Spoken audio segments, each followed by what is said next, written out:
EFCC declares Emefiele's wife, 3 others wanted for alleged money laundering. Another member of Katsina Community Security Watch Corps dies after gun battle with bandits. NECO postpones 2024 staff promotion exam indefinitely. And on the foreign scene, student killed in Senegal at Friday's vote delay protests. Hello and welcome to Trust TV's news update. I am Chiamaka Mwafo. Thanks for joining us. Now, the Economic and Financial Crimes Commission, EFCC, has declared Margaret Emefiele, the wife of former Central Bank of Nigeria CBN Governor Godwin Emefiele, and 3 others wanted for alleged involvement in money laundering activities.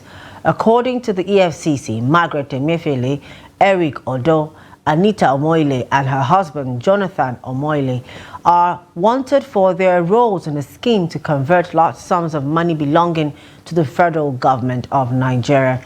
The agency accuses them of committing offences such as obtaining money by false pretenses, theft, and contravening sections 411, 287 and 314 of the Criminal Law of Lagos State. A statement released by the EFCC late Friday night included mugshot portraits of the 4 suspects, urging anyone with information about their whereabouts to contact the nearest EFCC command or police station. This follows ongoing legal proceedings against Godwin Emefiele, who is facing charges of fraud amounting to 1.8 billion naira and $6.2 million.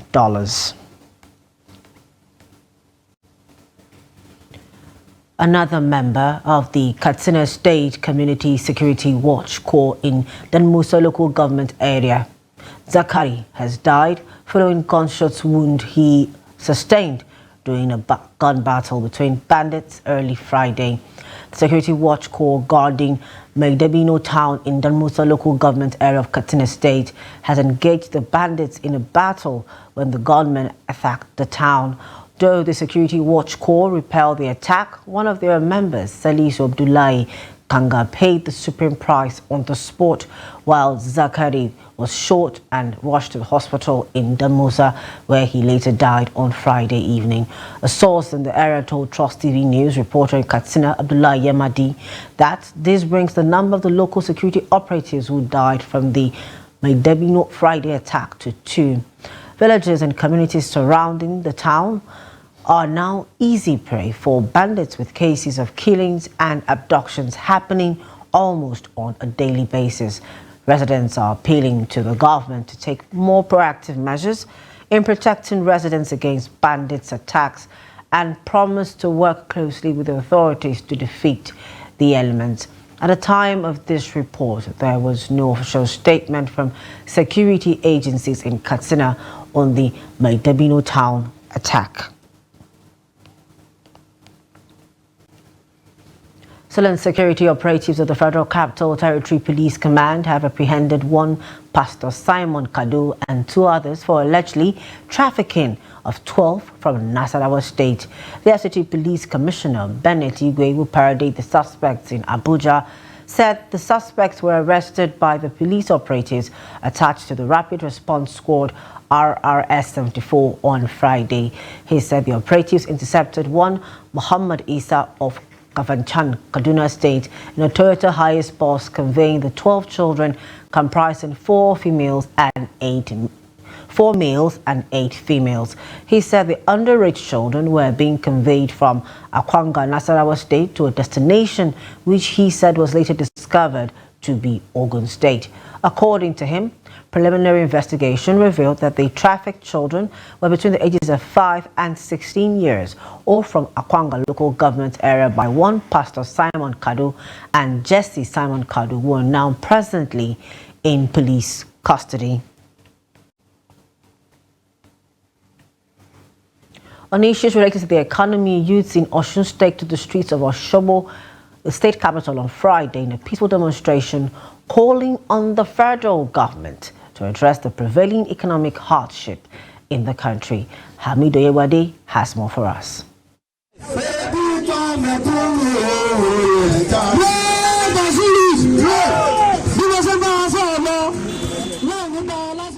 The protest in Osogbo is against the backdrop of the escalating economic challenges in the country. Men of the Osun State Police Command and personnel from other security agencies were deployed to the scene of the protest to maintain law and order.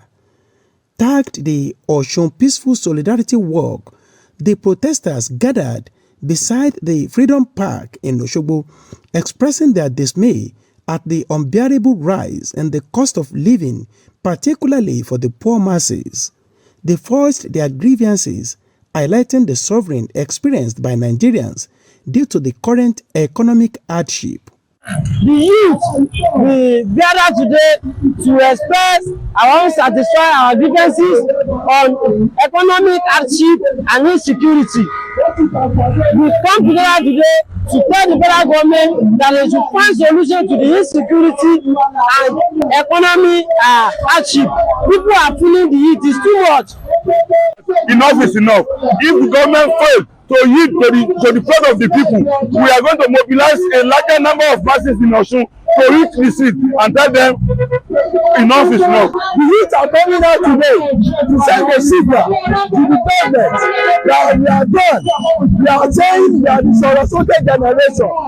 We are sending the money to the government because we are trying to avoid what happened in the 2020. Protesters directed their plea to President Bola Tinubu, urging him to take action to alleviate their suffering. These protesters are echoing a national outcry against the continued rise in the cost of living, with many households struggling to meet their basic needs. Nigerians continue to advocate tangible action to address the current economic hardship. Amid Oyegbade, Trust TV News, Osogbo.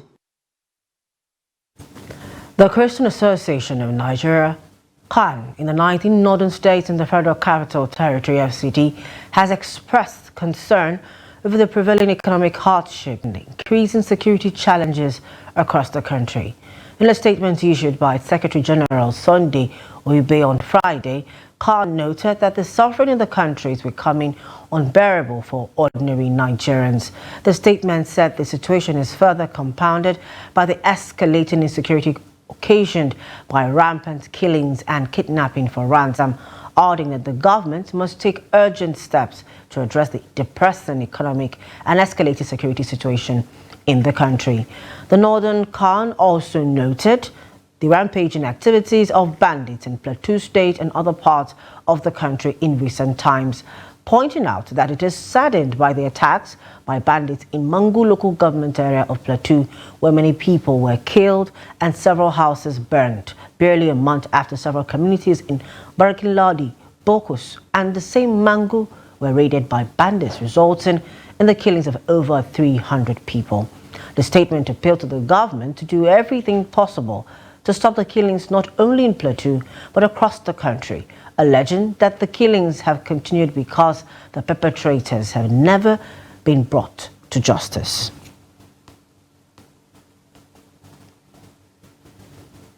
The Corporate Affairs Commission has announced registration of 2 million businesses, according to the Registrar General of the CAC, Hussaini Magaji.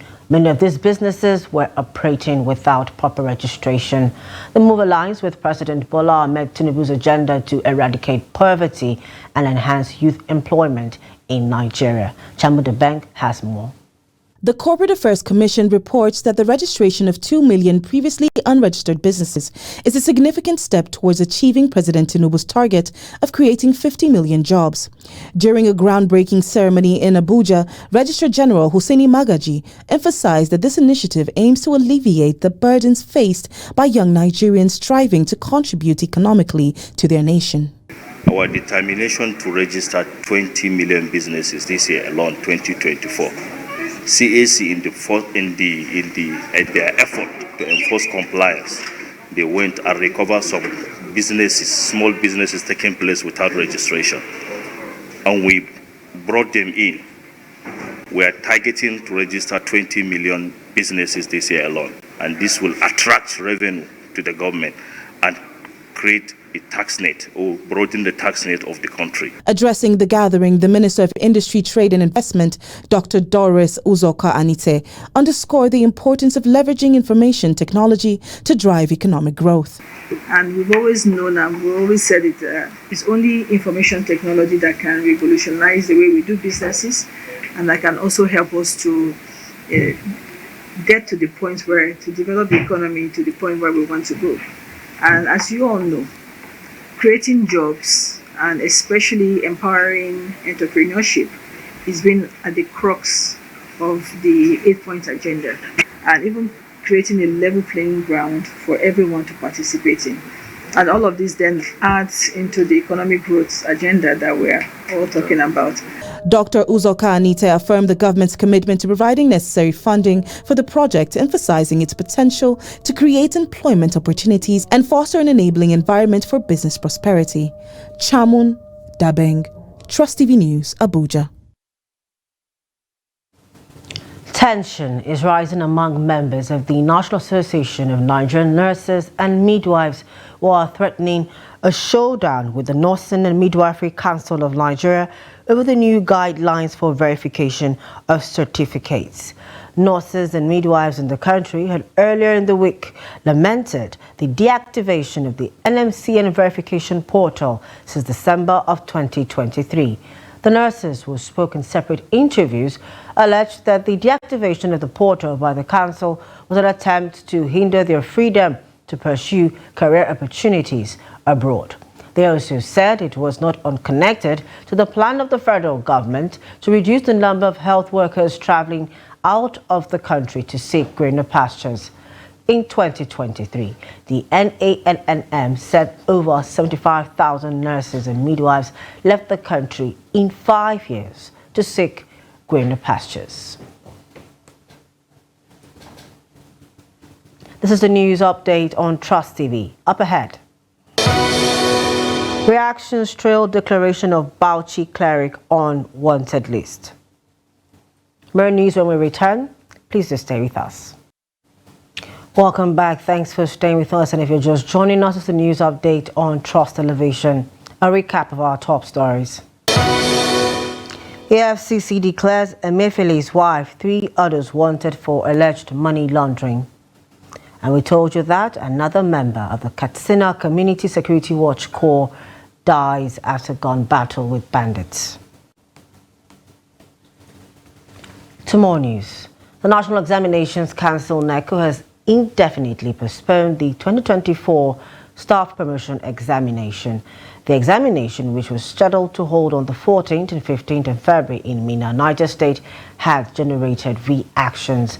The exam body had directed its staff members eligible for promotion to appear at its headquarters from January 13th, 2024 to January 15th, 2024. However, the staff kicked against the development due to insecurity ravaging the country. A statement issued by the Acting Director, Directorate of Information and Digital Communication, Aziz Sani, on Friday said the postponement was in compliance with the directive of the Committee on Basic Examination Bodies of the House of Representatives.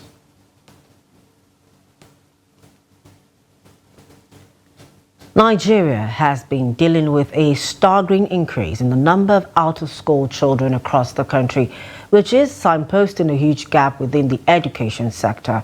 The federal government, in an effort to mitigate this trend, has restated the urgent need for implementation of robust strategies to address the out-of-school children phenomenon in Nigeria. Habibata Jai brings us more on this.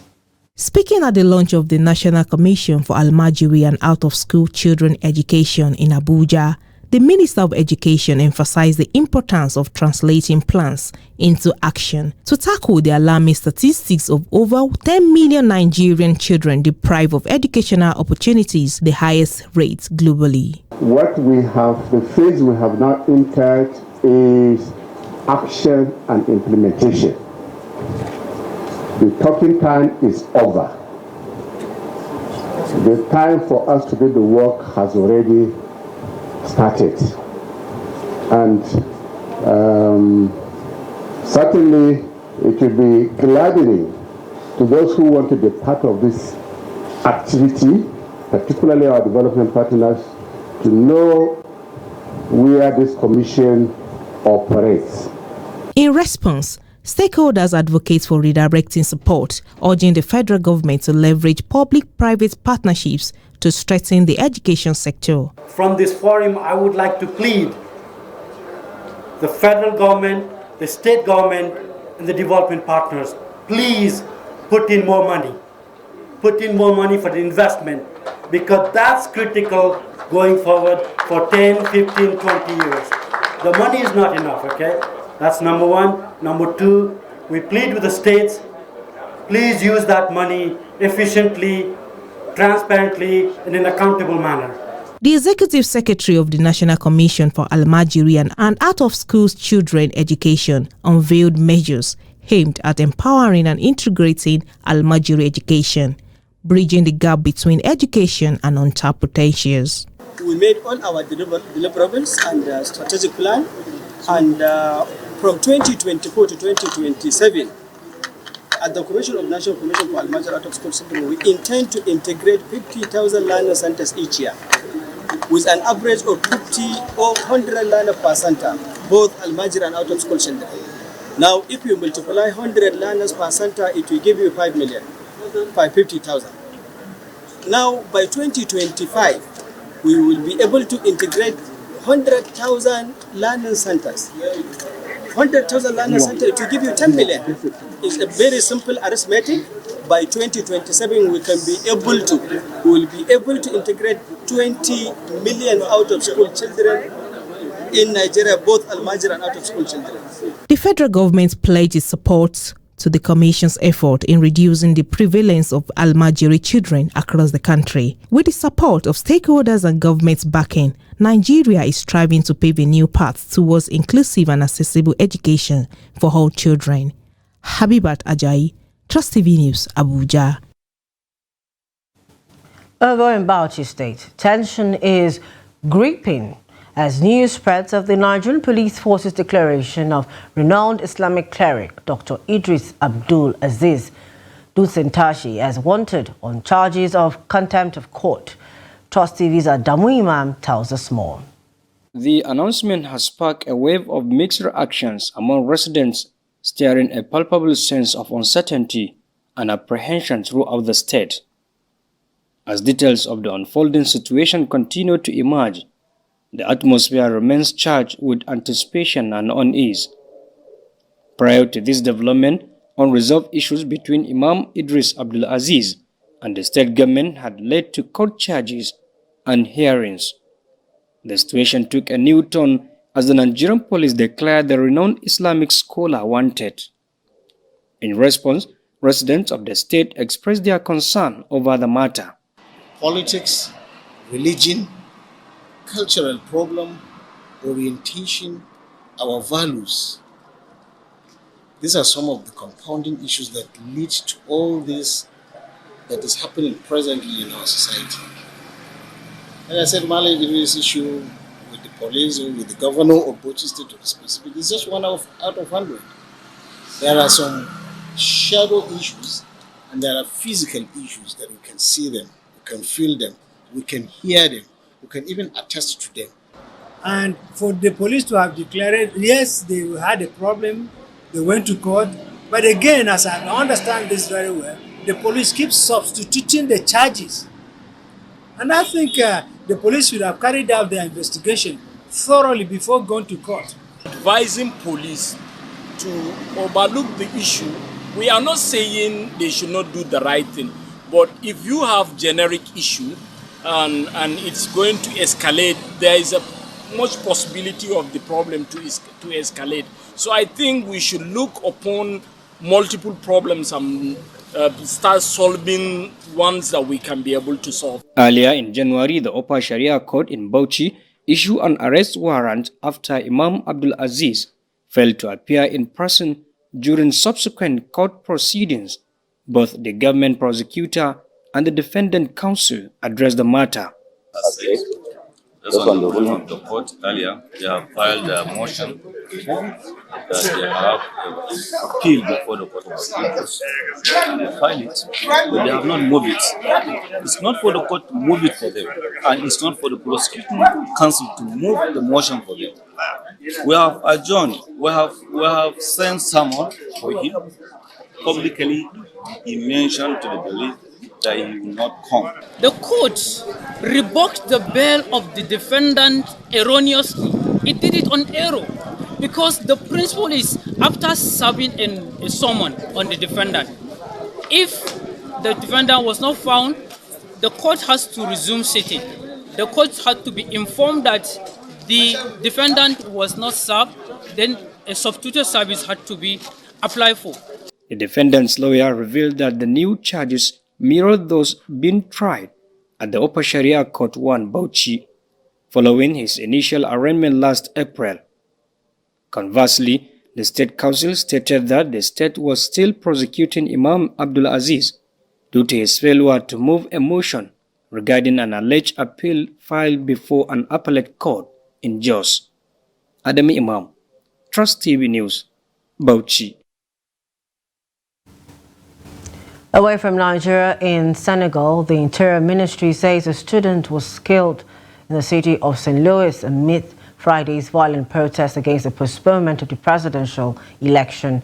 Clashes between security forces and protesters gripped Senegal's capital and other cities on Friday. The first widespread unrest over the delay of a vote that many fear could lead to protracted instability.